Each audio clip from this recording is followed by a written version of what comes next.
Welcome to the future, where the glass is half full and you'll need new glasses, where you'll be jumping from conclusions. The past is annulled, and a new future is born. Never before in history has so much meant so little to so many.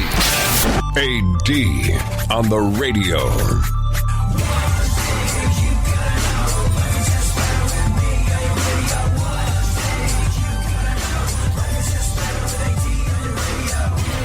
So another Halloween is come and gone. Another Halloween is in the books.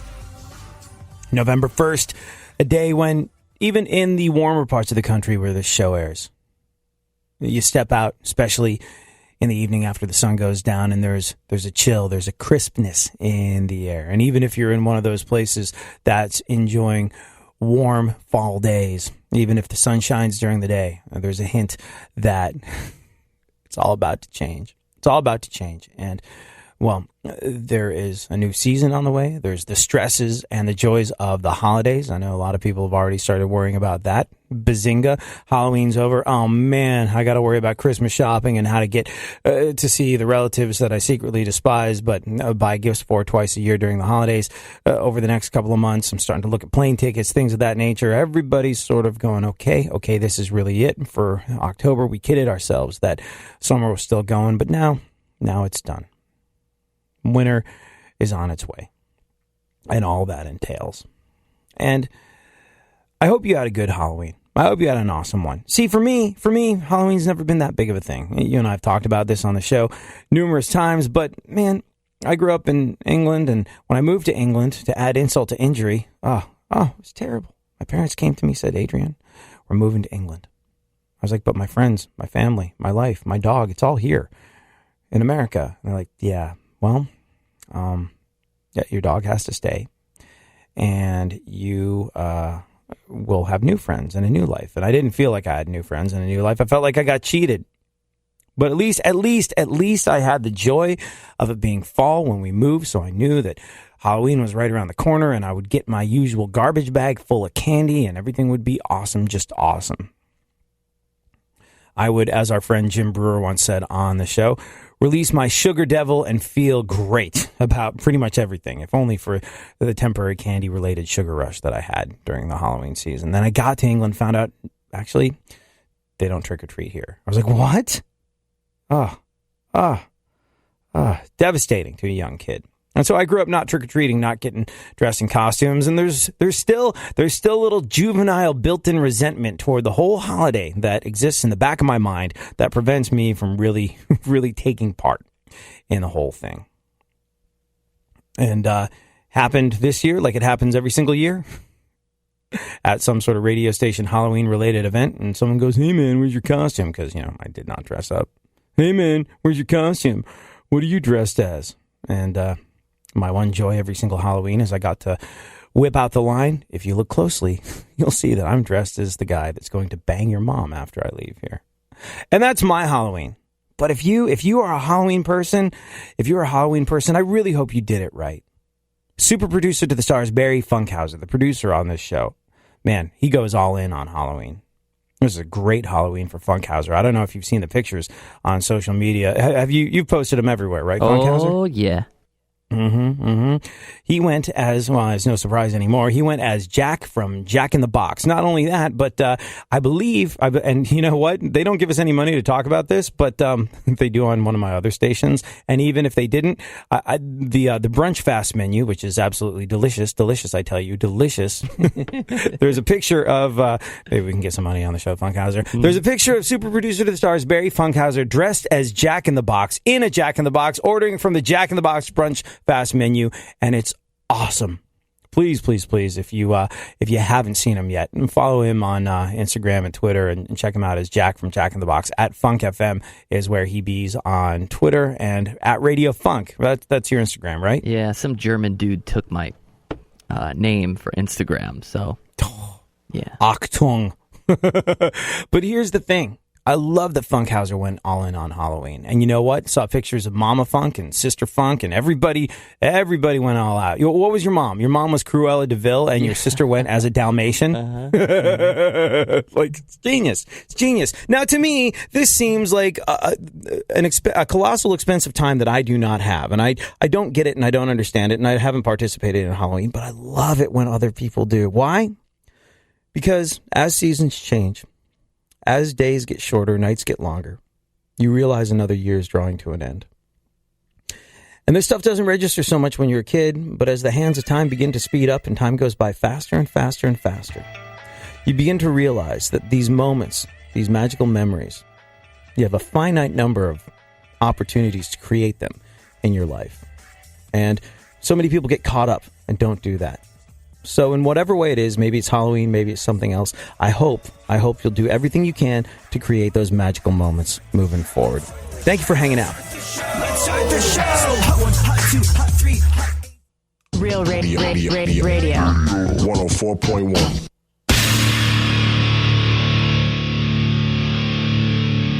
Where the left and right come together for fundamental truths.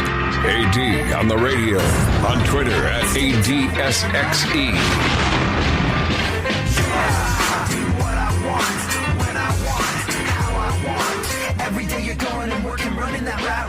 You know, I mean what I said about creating those magical moments, those memories. Look, so many people get caught up in just kind of surviving. And look, everybody understands that.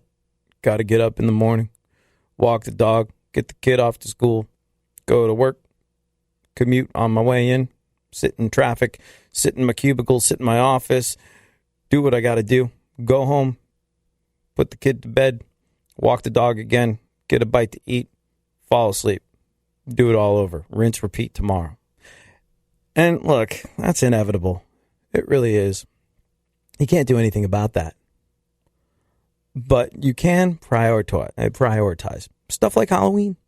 Like if that means something to you, oh man, go out and live it. Live it well.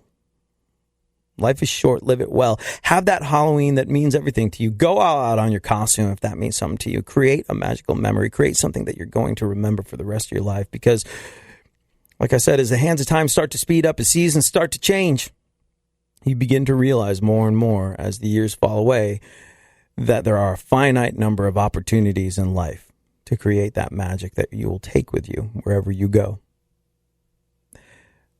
Talked to my mom a little while ago about this. And my parents aren't old, but they're getting older. They're getting up there to where the idea of retirement is definitely closer than the beginnings of their respective careers. My mom's a classical musician. Classical cellist.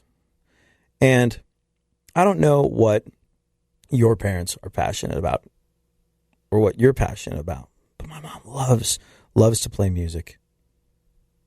When you really love something, when you have a passion for something, it's a blessing and a curse, really, because you're so driven, you have purpose and you have focus and you have something that is meaningful to you. But then, well, if you're not doing that, if you're not getting a chance to do that, it's like a kind of death almost, especially for those creative types. Man, the creative types, if they're not creating, they're really not happy. I remember talking to my mom about her work that she does with an orchestra up in Spokane, Washington, where she's got tenure. Like, she's good to go. She can't be fired. That's it for her. She's going to finish out her career playing for this fantastic symphony in Spokane. But I remember last time I talked to her about it, I was like, "Are you enjoying it? I mean, it's good, right? It's what you want to do." And and she's like, "Oh yeah, I love it. I love it now more than I ever have before." I was like, "Why?" And she's like, "As we're playing these pieces, whether it's a Mozart, a Brahms, or a Shostakovich, or even one of those times where you have to play behind the Trans-Siberian Orchestra when they roll through town, when we're playing these pieces, and it's this big orchestra, which is a seasonal thing, I'm conscious of the fact that each time I play one of these pieces of music that I love, might be my last. Might be the last time that I get into a concert hall with a full orchestra and dive headlong into this piece of music that I grew up loving, learned how to play when I was a child, and have been playing my whole life. You don't know what the program's going to be next year. You don't know how many years you're going to be in it for. And so for that reason, every single time I play a piece, my mom told me, I play it like it's the very last time I'm going to have a chance to play it. Because you just don't know. It could be. And I looked at her and I thought, well, you look like you're in good shape. You seem healthy. You're, all your motory type functions that you need to have in place so that you can play music seem to be good to go. I thought to myself, as depressing as it is for a son to hear that, it's a really healthy piece of advice. Playing every last piece of music like it's the last time you're going to get a chance to play it. And it doesn't matter. It doesn't matter how old you are, how close to retirement you are. Really, when you think about it, every time you do something that's important to you, the way playing Beethoven or Brahms or Shostakovich is for my mom, every time you do something that is important to you, you don't know. It may be the last time you get a chance to do it. For some people, that might have been the last Halloween. We don't know. For some people, this might be the last Thanksgiving, the last Christmas. We don't know. And whether or not you're at the end of your life, at the end of your career, I've come to realize that with everything, and especially these things that are important to you, that you are passionate about, that you care about, that matter in your life, every single time you do it,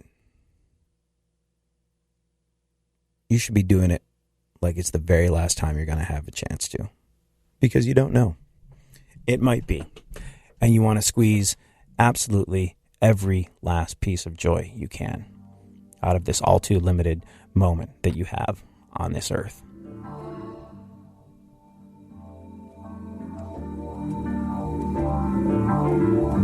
This feels so understand.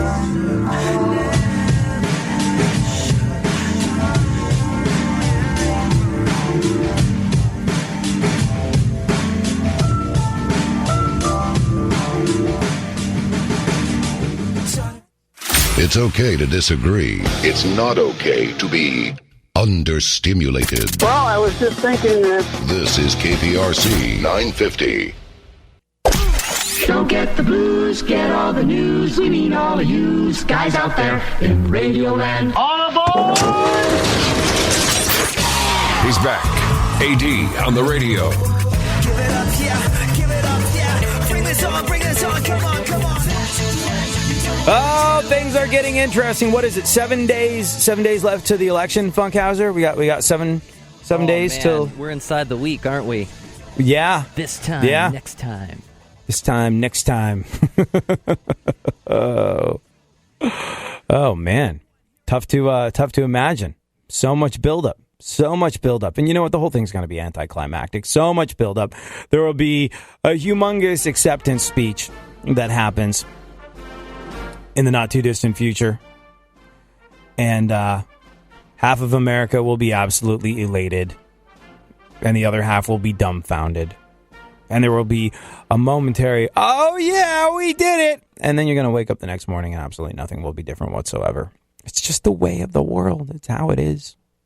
And, man, we've talked about this over and over again on the show. Like that, what really drove it home to me was my friend that drives Uber that has spent a lot of time on Facebook. Arguing with people about politics and is now starting to do the math, adding up the number of hours that he has invested into arguing online with people he doesn't know that will never change their way of thinking because of what he has to say on the interwebs. about the number of hours of his life that he lost over the last year and a half or so arguing about these things online, and what that would translate to if he spent that time in his car driving for Uber. He was like, I'd be like, you'd be on vacation right now is what you would be. He was like, yeah.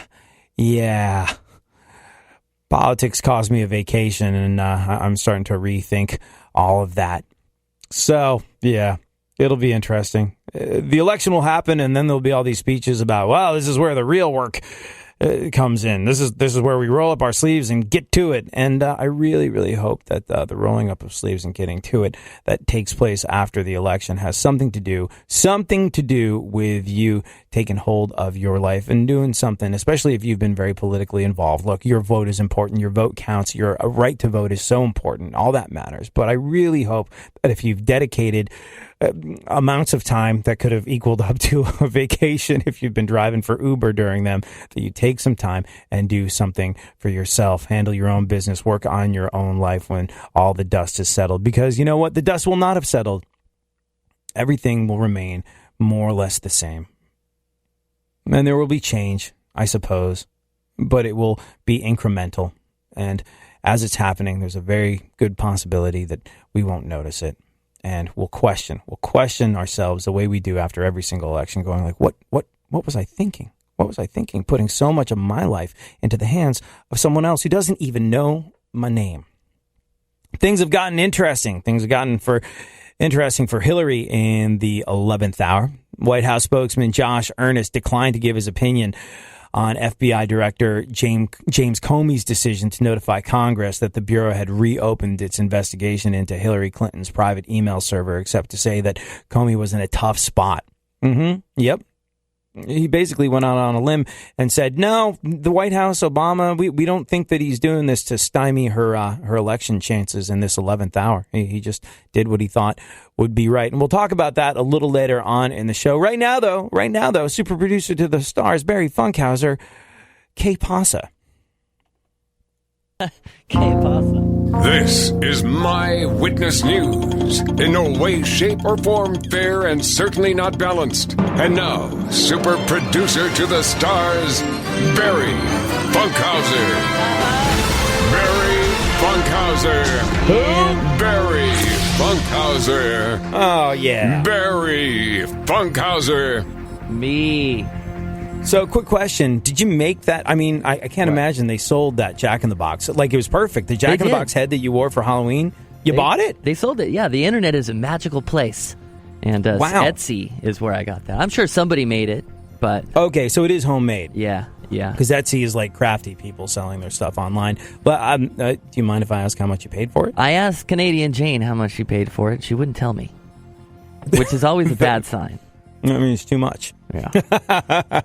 Now, do you have a passion for delicious Jack in the Box mini sirloin burgers or something? Where does this come from? Because Canadian Jane is a noted vegan, and I just, if Canadian Jane was behind that, I mean, look, again, not trying to weasel money out of Jack in the Box, but if they want to give us some, that's totally fine. I think Jack in the Box marketing is some of the most clever, brilliant, funny stuff that I've ever seen. From the Yippee-Yi-Yay mini sirloin burgers up to the... Do you remember? And that's why I did it. Because of that. Really? That's why you did it? Because of the advertising company, yeah. Do you... And I think it aired once before it got yanked off of television. It's almost like Conan O'Brien's writing...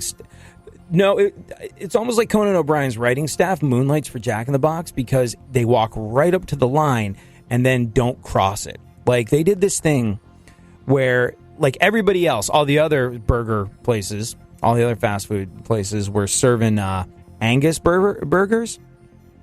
And there was a thing where Jack was talking to his staff. He's like, well, we get this kind of beef, which comes from this part of the cow.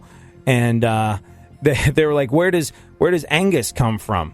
And he drew in the air a little circle that implied a certain excretory area of a cow, implying that Angus was made from a type of beef that came from a part of the animal that sounded like Angus. Am I being clear with this without stepping over the line? No, I think I need you to keep going. More. I don't think I can do that and have us remain employed. But I'll draw you a diagram afterwards. No, but that's did a you heck ever see of that an commercial where they're just like, what type of the cow is Angus made from? And like the implication, it was so subtle, and they drew a little circle, and I think Jack's mouth even went like, ooh, to imply that body part of the cow, and it got yanked off TV pretty quick. But I was just like, they just did that. So for that reason, I support and endorse your decision to go as Jack from Jack in the Box. Thank you. P.S. Jack in the Box, send us money. Yeah, yes, please. Or at the very least, gift certificates for their delicious blood orange cooler, part of the fabulous new brunch fast menu. What else is going on in the world? All right. Well, I begin with Tara Reid news, since it is the most scariest time of the year. Because we tackled the big and important That issues too. on this show. Go on. Tara Reid dressed as a skanky Santa's elf for Halloween. Oh, she did that thing. She made us think about... I resent that. I resent people making us think about Christmas before Halloween is over. And she did that. Skanky Santa's elf. To be fair, I think it was just a normal Santa's elf costume, but it became skanky the moment she put it on. Why does everyone keep calling me that? Let's have a look at... It's just a dress.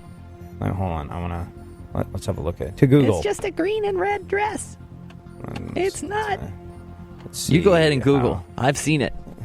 You have? I don't even have to look. Yeah, I can close my eyes and see it. Oh, well, there it is. And now all I want for Christmas is a bottle of bleach. Speaking of Jack in the Box, she could use a cheeseburger. That's too thin. Is that I know it's like happening? Hollywood I'm sad for skinny, her. but like that's You know how you can tell like Hollywood types are dieting too much? First and foremost, they get fake cans because they diet away their cans, and that's bad news. But there's certain people who are thin and their bodies are meant to be that way. Like that's just how they're built. That's how their creator made them. But when females that diet too much lose all the weight, you know what I've noticed? They get this sort of like bobblehead character quality where it looks like a big head perched on a little stick, and Tara Reid has that going on. I recommend. Could that be airbrush though? Sometimes they erase some No, things. this doesn't look like it was airbrush. This is for just her out and about and dressed as a sexy elf on Halloween. The picture I'm looking at. I'm sure there are airbrush pictures, but that's not one of them. Yes, I prescribe one hamburger to Tara Reid. I want to be in Bad Santa 5. Go on, what else? Farrah Abraham dressed up as Wonder Woman. Mm-hmm. Good part was when she accidentally roped herself with a lasso of truth and finally admitted she's just a shameless fame skank who's hell-bent on giving the world chlamydia. And is succeeding. Go on. Katy Perry dressed as Hillary Clinton for Halloween. My libido has never been more confused. That I have to see. I would like to see that. Well, let's again to Google. Let's see. Katy Perry dresses as Hillary Clinton. That's the kind of for show we're Halloween. going to do today, then, huh? Just That's Googling? yeah. Here's us talking about how we're going to Google stuff. Do you remember those guys, Ron and Fez? Do you remember that radio show? It was like syndicated. Do you remember for a while they had a show called RonandFez.com? Like when the internet was kind of new, all they did was like look stuff up online and talk about it on the air. It was like going to GeoCities websites and talking about it like with a dial-up connection. They're like, it's radio for the future. Ron and Fez are great, but that show was an interesting concept that failed to take off. Ahead of its Katy time. Perry, yeah, there she is, dressed as Hillary Clinton. Oh, looks a lot like I would imagine she does in Bill's dreams every night. What else? Rob Schneider turned 53 yesterday. Mm-hmm. Spent the day like he does every other, hanging around on Adam Sandler's coattails. Go on. You can do it. You can get another role. You can do it. Dee Snider says he has a no headbanging policy for his upcoming solo album. Mm-hmm. What does that mean? No headbanging policy. I guess he's going to make a different, more gentle type of singer-songwritery music. I don't know how his fans are going to react, but I have a feeling that they're not going to take it. You're welcome. Not even going to buy it. Hey, speaking of the joyous Yuletide season being on its way, did you know that They're Not Gonna Take It is a ripoff of A Christmas Carol? It's true. Really? Dee Snider's talked about this all the time. He said he wanted something like, "Come all ye faithful," and what he wound up doing was, "They're not gonna take it." See? Yeah. He stole "Come all ye faithful" for one of the biggest hair metal hits of the 80s. Go on. I like that. Info. Bob Dylan finally revealed how he feels about winning the Nobel Prize. I'd like to tell you more about what he had to say, but unfortunately, I can't find my Dylan translator. Lots of vowels in that. Mostly E's. Some O's. A couple A's. It's nice to be here. He's great. He is great. He's great because what do you think about that? Him winning the Nobel Prize? Like, what do you think about that? It's strange. You know, I think to fully appreciate Bob Dylan, you had to be around when he was doing the things that he was doing. I think about this all the time. Is there any new ground to break? Like, can you remember the last time you were shocked by anything musical? Anything that you thought was either, wow, I haven't heard anything like that before, or that's very thought-provoking and it really connected with me, like in a way that nothing else has? I have to apply that, like, that's what happens when people get older anyway. So, like, every time I feel that way, I'm like, is it just me aging, or does music, does it really suck? See, like, I still don't know. Bob Dylan I don't care for the music of the Sex Pistols, never have. But as time has worn on, and I've gotten a little bit more of an idea of the historical precedent that John Lydon and everybody else in the Sex Pistols set, and the time that they were a part of, where there was incredible sort of class division within England, and a lot of people felt like they had no hope whatsoever. They gave a voice to a lot of very disenfranchised people at a very critical time in English history. And John Lydon's place in the world, Johnny Rotten's place in the world, is, as years go by and I start to realize more about what he meant, I still I'm not a huge fan of Sex Pistols music, but just an unbelievably important thing that happened when the Sex Pistols came along in the 1970s, before we were even born. But here's the thing. I think the same could be said for Bob Dylan. And when you look at his body of work and what he's done with the time that he spent on the earth, I think that he has made people stop, and he has made people think, and he has made people consider, and he has made people seriously address things that are going on within themselves and in the world outside them. And for that reason, people that can make folks think and consider and question. To me, ultimately, that's what punk rock is. It makes you question the status quo. I think anybody that can do that in a way that Bob Dylan has, year in and year out, is definitely worthy of some sort of recognition. Yeah, that's what I think. Does this man walk down? Boy, you should talk a bunch, but then I've got a hunch. And if I step to you, you'd back right down. Can't see it through your bitch, and you're like Kool-Aid. You're just 10% juice. Radio 104.1.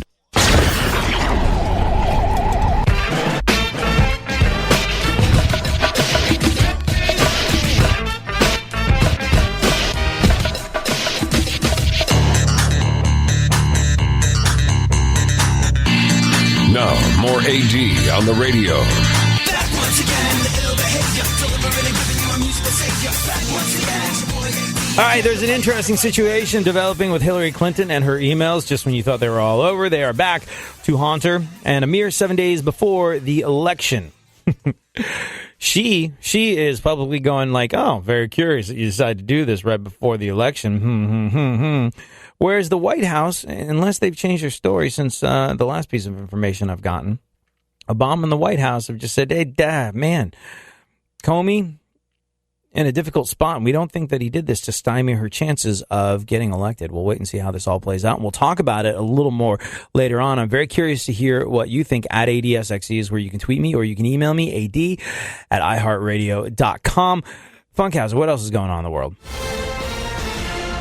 Well, there is a programming update here. 2 programming updates just came down the wire. Oh. Tomorrow on the show, legendary comedian Steve Hofstetter. He'll be here our tomorrow. robot overlord. Yes. Steve, the guy who has done everything that we wish we would have done, Hofstetter. Like, maybe he hasn't done everything we wish we would have done, but the way he's gone through life, I love that guy. I love what he's done because, like, he's taken everything that he's passionate about, whether it be comedy, whether it be baseball, and he's made it into his job, his living. He's a stand-up comic. He's regularly gone viral. He packs houses, and then he goes and does like stand-up comedy tours of baseball games and preseason. Yeah, it's like every time we games. see him, he's up one level. Every time we see him, he's up one level and he's throwing out another first pitch at some baseball game. Yeah. His podcast, by the way, Major League Podcast, really, really good. If you are a baseball nerd, it's something that you definitely want to take a listen to. MajorLeaguePodcast.com. We'll have Steve Hofstetter on the show tomorrow. It kind of got me thinking what you're saying about Bob Dylan and like, well, does he deserve this Nobel Prize? Is he that big of a deal? And in his case, I think it is. I think, yeah, I'm not that they asked me, but I'm cool with that. You approve? Good. Yeah, I approve. I'm sure Bob Dylan feels much better about it now. But it does bring up an interesting point. People bandy the word, especially if you've spent any time in England. People overuse the word brilliant. People also say things are genius, and people say things are hilarious a little bit too much and too often. All these words we use, genius. Anybody can be a genius now. It used to be you had to have a thought. No one ever had it before. Or you had to invent a number. Now it's like, hey, I got a cup in case we need another cup. Dude, you're a genius. So these guys, they use hilarious. And I remember the context exactly. I'm listening to him. The one guy says to the other guy, he goes, hey, dude, so guess who I saw today? And his friend goes, who? So his friend goes, I saw Lisa today. And he goes, that's hilarious. How the is that hilarious? That you saw Lisa? Is Lisa a poodle on her hind legs? How is that hilarious? Was she standing next to Jerry Lewis when he was younger? How is that hilarious? The great Louis C.K., Standing who is, next I to think, Jerry Lewis. Yeah. The great Louis C.K., who I believe is a genius and hilarious. What's going on in the world, Funkhauser? Programming note number 2, Thursday on the show. Yes. Continuing our punk rock politics thing that we're doing. Yeah. Davey Havoc from AFI. Nice. Davey Havoc from AFI. New AFI is really good. I think the new album comes out in January, but got 2 new songs from them, and very interested to sit down and talk with that guy. I think that's going to be cool. He is from the same little town in upstate New York where my parents are from, Rochester. I'm curious to see if he remembers anything of it. Yeah, there is a place. Okay, there's a place in Rochester called the House of Guitars. Great House of Guitars. And one of my first drum sets ever came from there. And it's like this weird hybrid of a music store where you can go buy drums and guitars and things of that nature, but also a record store at the same time. And it's one of the few places that has managed to exist as an independent record store in 2016. And I bet you anybody that came from that little town that is anything to do with music, I bet Davey Havoc had a formative musical experience around House of Guitars. This is that's my prediction. You can see if I A.D. Stradamus this one, but I'm going to guess that Davey Havoc from AFI has a connection with this place, House of Guitars, in upstate New York. And if he does, well, we will have made the 2 people in upstate New York that listened extraordinarily happy and alienated most of the audience and proven me right at the same time, which sounds like kind of what we do. I predict here. they bring sandwiches. Ooh. Well, I mean, if someone's coming into the studio, when rock stars come in, when celebrities come in and we get to interview them in person, we like that because there's usually catering of some sort. There are delicious sandwiches that are provided for the talent. When they call in, not so much. So we like doing the interviews in person, A, because it's better to interview people in person, and B, because it involves delicious sandwiches. It's a win-win situation. Yes. Are those all the programming That's notes? it, yes. Those 2 this week. Packed week. Okay. Inferno, the movie, is officially a critical and box office disaster. Oh, man. Well, I'm sorry. I'm sorry, that's what the studio gets for brazenly trying to make a Da Vinci Code sequel where Tom Hanks is not wearing a hilarious mullet. Or a mustache. What was the middle one? I only saw the first one. I didn't even know they were doing a bunch of them. Yeah, I think the other one's a prequel. I think these are prequel. I don't know. I still haven't seen the original. I read the book. The book was good, and I keep meaning to see the movie, but yeah, no, not so much. I read the book, and then on a road trip, I listened to the audiobook once, which is if you're driving late at night, an audiobook after you binge our show, right? If you're driving late at night after you binge our show, listening to Illuminati conspiracy theory fiction as you drive down a dark road alone is an interesting time, and I got really wrapped up in it as I was doing it. But then, they had this weird thing where the whole book was read by this dude, and it was great except for the parts where he played Tom Hanks's the chick in it, and he would be like, "It was very serious." Oh, is it really serious? And you just couldn't take it seriously after that point.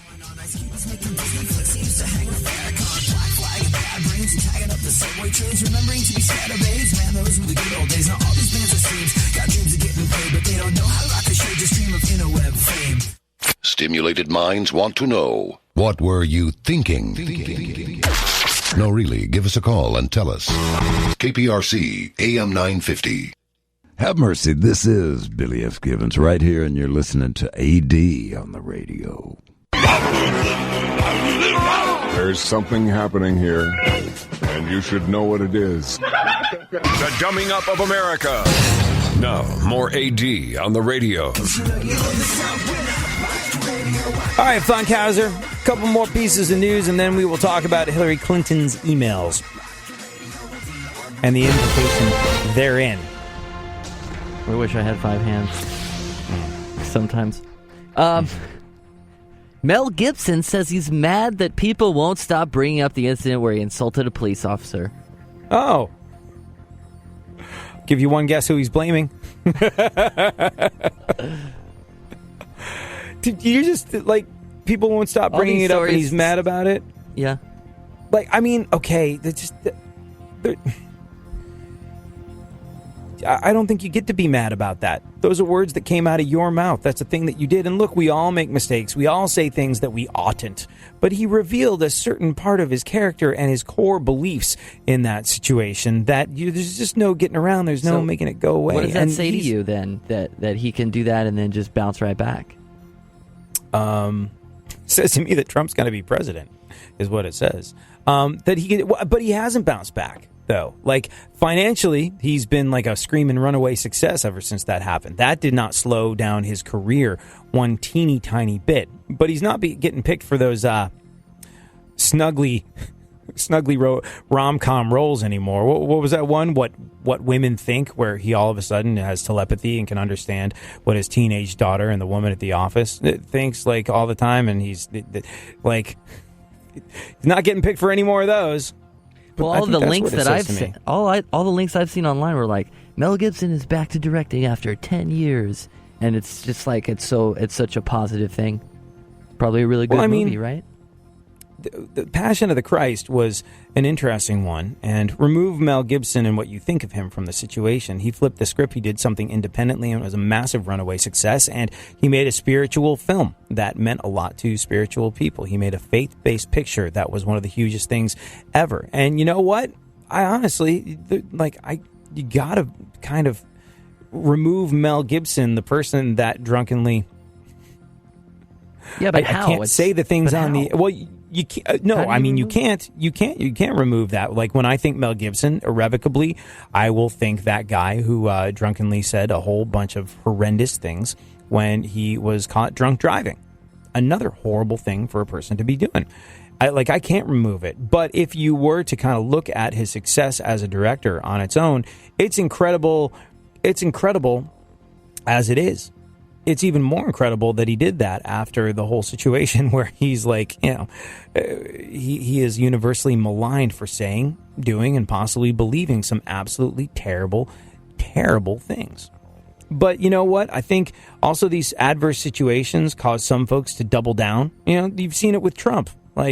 You've seen it with Trump. The support of Trump that exists after his Billy Bush Hot Mic Access Hollywood tape, a lot of people are doubling down. They're like, that's my guy. That's locker room talk. And what about her emails? What about the fact that she, is allegedly protecting her husband, and her husband has gotten away with horrible, horrible things, assaults on women that are unspeakable. So it's the thing about this is like, sometimes a person being put in an adverse situation like that makes their supporters double down as a matter of that support. And obviously that's what happened with Mel Gibson. That's what I think. What do you think? I don't know. I like seeing things play out, and I don't know if I don't know what's going to go. I mean, I got a lot of friends who don't like him. Mel Gibson? Yeah. I don't know anybody that has said Mel Gibson seems like a good guy since that happened. That part of his life is over. And maybe the people that know him, they're like, that's not the real Mel Gibson. That was a drunk, angry Mel Gibson. And there seems to be a lot of drunk, angry Mel Gibson out there. But when I'm drunk and angry, I never say those. I'm not that drunk and angry. And for all feelings to feel Mel Gibson's mad right now.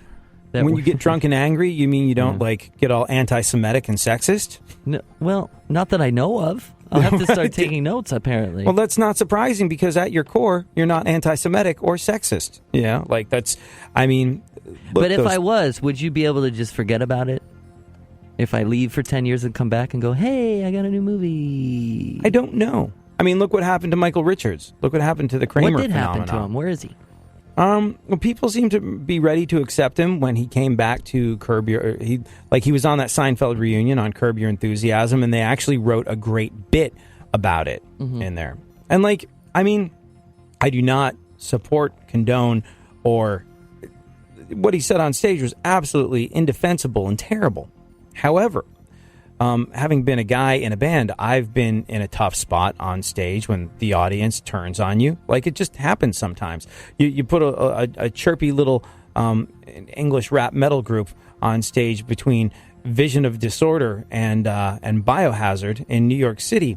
Not all the crowd is going to be on your side. I know this from experience. And when a crowd turns on you, or part of the crowd turns on you, you either sink or swim. And I think there's been times in my career on stage where I've swam and I've turned the tide and I've come out on top, the victor. And there's been times where there was just no winning and I said something stupid or ineffective that didn't help the situation or only made it worse. So I get that, that holy crap, what did I just do or say on stage? It just happened and I don't know how that happened. Like I said, what he said was indefensible. What Mel Gibson said was absolutely indefensible. But I do understand your mouth running away with you when you're in a tough spot. I do. Does that make sense? I do too. Yeah. But, here's the thing, Funkhauser. I think a lot of those times, what is evidenced is something that is at your core. It's like word association. You don't have time to think about it. It just comes out. And if those anti-Semitic or racist thoughts that they had are there, bazinga, they're out there. And there's nothing... You can't put toothpaste back in the tube in those situations. So, I don't think... I think the days of people thinking Mel Gibson are a really great guy are over. That part of his life is done. But it seems like people are only too ready to continue accepting him as a filmmaker. Because he has that removal. And I don't think you've seen him star in anything since that happened. That's an interesting aside. I don't think people are ready to see him on the screen. I don't think they're bringing him back for, Lethal Weapon part however many it is. But I think people are willing to watch movies that he made if he's not in them. I think that's the line of demarcation. We'll there. See. What else? The number of women accusing Donald Trump of sexual abuse is now at 12. A baker's dozen.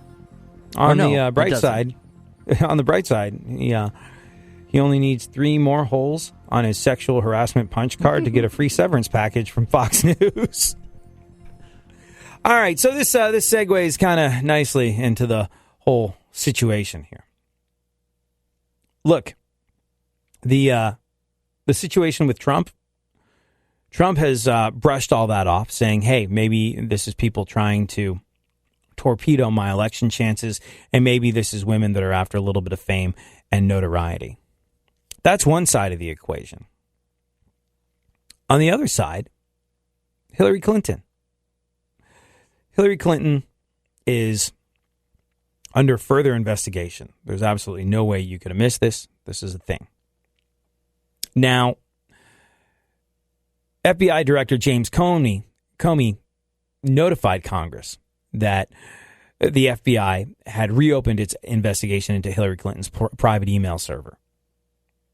And a lot of people went, hey, making that public, doing that publicly, that's just you trying to take down Hillary Clinton in the 11th hour.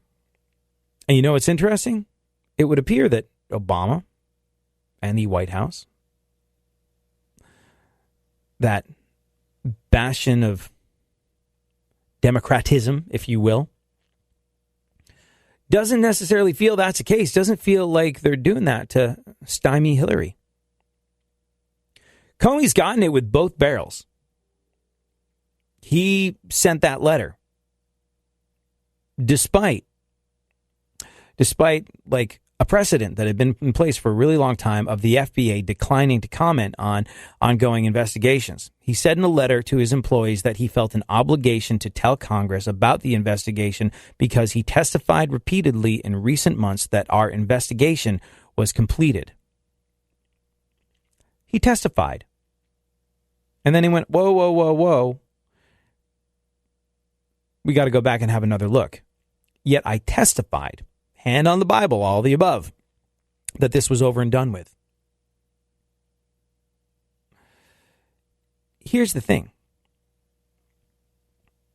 I think Comey, and look, who really knows what the motivations are? I think he is a guy with some integrity here. He's also a guy that's seen how important being held to the truth is in this day and age. And if he testifies and says, yo, no, it's done, and then opens up the investigation and doesn't tell people afterwards, he's in a tough spot. And that is exactly what the White House spokesman Josh Earnest said about it.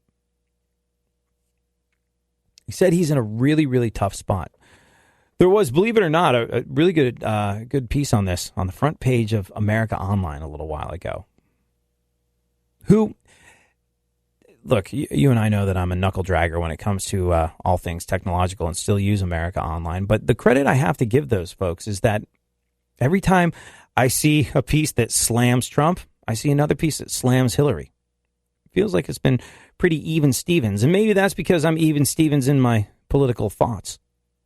Maybe they're catering to me. I don't know. But I was like, hey, way to go on the balance.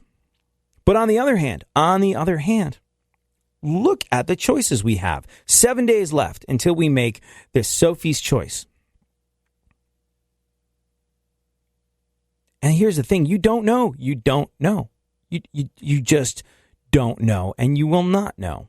You will not know about Donald Trump's sexual assault allegations. Until after the election. If at all ever.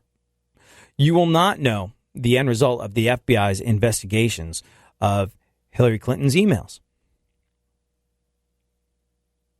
You won't. But even the White House said that they could... even the White House said that what Comey did was the right thing to do. The White House said, Director Comey is a man of integrity. He's a man of principle. If there's any organization that's going to play party politics and be like, that's just ridiculous, they're trying to F Hillary at the 11th hour, it probably would have been the White House. And they didn't do that. And what does that tell you? It tells you that there is something there. To my mind, there is something there.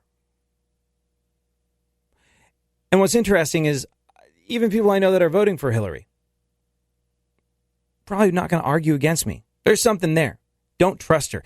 Don't find her to be truthful. I know people that said, yeah, really, Hillary should be indicted, but I'm voting for her anyway. That's where we're at. That is where we're at. And people that I know that are voting for Donald Trump went, that was not a good look, what he said.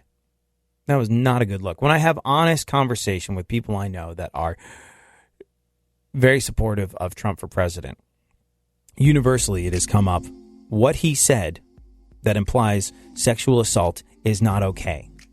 But look, on the other side of the equation, I have someone who lies and has continued to lie and is under investigation by the FBI. That's not a good look. Neither is the guy that says sexual assault is okay when he thinks no one's listening. If you have a clear choice in your mind about who you want to vote for and you feel good about that, you're unlike anybody I know in this weird election, and I'm jealous of you. It's important to know your own self now more than ever before, and I want to thank you for hanging out, and I want you to keep that at the top of your mind over the next 7 days. I don't think you realize it's on my mind. I've been too nice for way too long.